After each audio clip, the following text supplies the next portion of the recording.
Here are some guidelines for customers bringing onto or removing alcoholic beverages from a premises. A person may not bring onto the licensed premises of a retail licensee an alcoholic product for on-premise consumption, although, if the licensee allows it and the establishment is licensed for it, a patron may bring onto the premises a bottle of wine as long as it is corked, no larger than a 750 milliliter for tables of less than 4 guests or 1.5 milliliter for guests of 4 or more. If the patron carries the bottled wine onto the licensed premise, the patron shall deliver the bottled wine to a server or other representative of the retail licensee upon entering the licensed premises. The wine service can then be provided to the guests. The establishment has to be the one who opens the bottle and pours the first glass. The customers then may pour for themselves. Please note this: the bottle brought in has to be with either a cork or a screw top. Boxed wine cannot be brought in. If the guest does not finish the bottle of wine, either by purchasing it from the establishment or bringing it in themselves, and they don't finish it, they can take it home with them as long as it was consumed with a meal and is recorked or recapped. Now, because of this, we suggest this. You don't have to do this, just our suggestion. Draw a line on the bottle where the wine level is, initial and date it.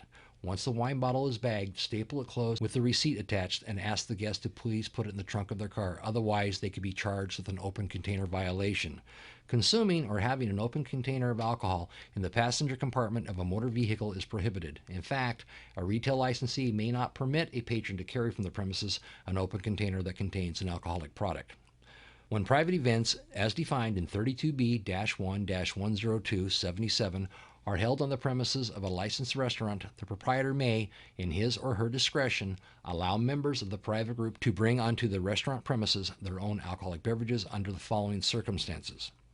Number 1, when the entire restaurant is closed to the general public for the private event, or number 2, when an entire room or area within the restaurant, such as a private banquet room, is closed to the general public for the private event, and members of the private group are restricted to that area and are not allowed to commingle with public patrons of the restaurant.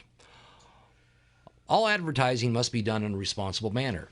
It can never promote overconsumption or drunk driving, depict minors consuming or possessing alcoholic beverages, and it can never be directed or appeal primarily to minors.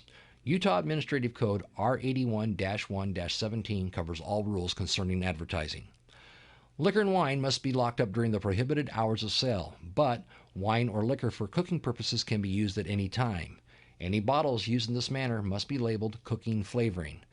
The administrative rules of the DABC Commission for full and limited restaurants, resort spas, and clubs state alcoholic product flavorings may be utilized in beverages only during the authorized selling hours.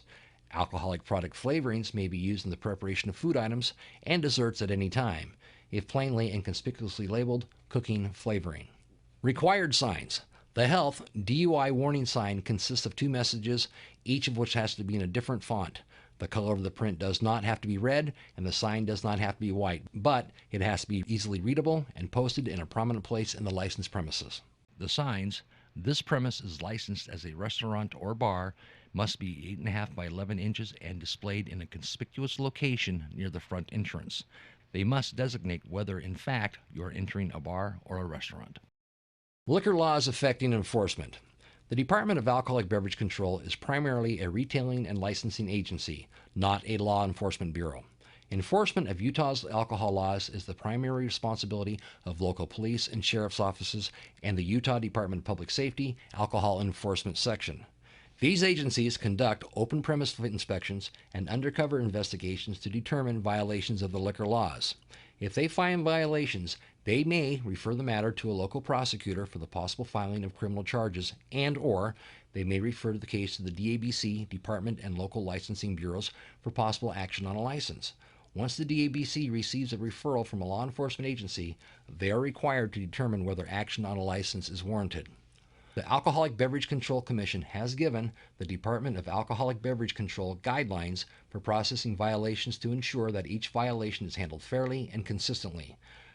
The Commission has grouped violations into 4 categories ranging from minor, moderate, serious, and grave based on the relative degree of severity. Obviously, violations that pose a risk to public safety, health, and welfare, or that include minors or acts of fraud, are considered the most serious and carry the greater penalties. The DABC screens the police report, determines the severity of the alleged violation, and then commences an administrative proceeding to determine whether a violation in fact occurred. Most cases are settled under guidelines set by the Commission. Those cases that go to a hearing are heard by an independent, outside hearing officer who issues findings and makes recommendations to the Commission for final action. The Commission may find the license, or suspend or revoke the license, and order the forfeiture of the license and compliance bond. The Commission may also order that the offending employee be suspended from employment with the department licensee for a period of time.